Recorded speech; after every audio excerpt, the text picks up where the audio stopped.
this module, we're going to be talking about man-in-the-middle attack. Exactly what is it? So first of all, if you think about it, as the name suggests, right, it's basically a man in the middle, right?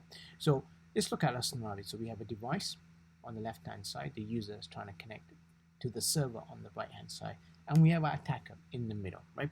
So in an ideal situation, the device is really going to be accessing the server, okay? But with the man in the middle, what actually happens is as the device is going through the attacker, right? And what this attacker is doing is basically looking at the different types of, the traffic going back and forth, listening to it, and extracting the information that it wants. So imagine the device enters its username and password, right? And as it goes to the server, the attacker is able to get that information, read the username and password in the packets, right? Now, obviously, one solution would be that if we were to have an encrypted session here, end-to-end encrypted session, in that case, the attacker is not going to be able to read that traffic because it's encrypted, right? However, there may be a situation where the actual device seems to be thinking that it's talking to the server, but in actual fact, it's actually talking to the actual attacker, and then the attacker is communicating to the server on the back end, right? So in this instance, like for example, the attacker is acting like some kind of proxy device, and then what you do is in the username and password credentials, it presents you with a fake username and password. The attacker is able to read that, and then it logs on the back end, it logs into that server using the credentials you passed, right? You entered, right? So, that is basically a man-in-the-middle attack, right? Now, there are some kind of sophisticated man-in-the-middle attacks, right? If you have encrypted, you're making sure everything's okay.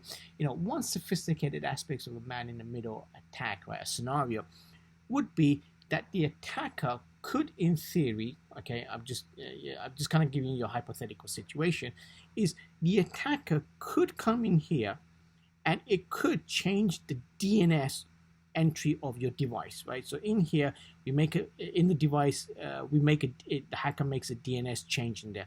And what it's now doing, it's now having your DNS requests resolved through a fake DNS server.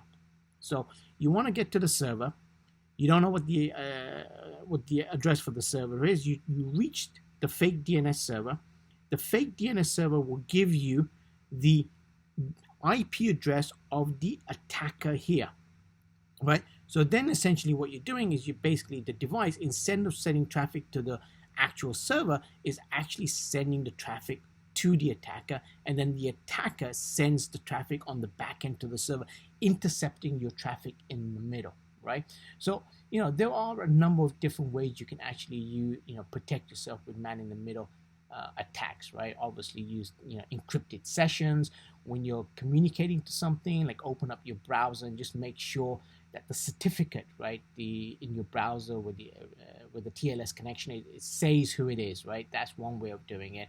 And also, as a rule of thumb, if you have DNS entries in your device, and you're getting that from either a server or DNS, like a DHCP or something like that, most often it's recommended to hard code your DNS server entries, right, to mitigate against this kind of scenario that I just presented. Thank you.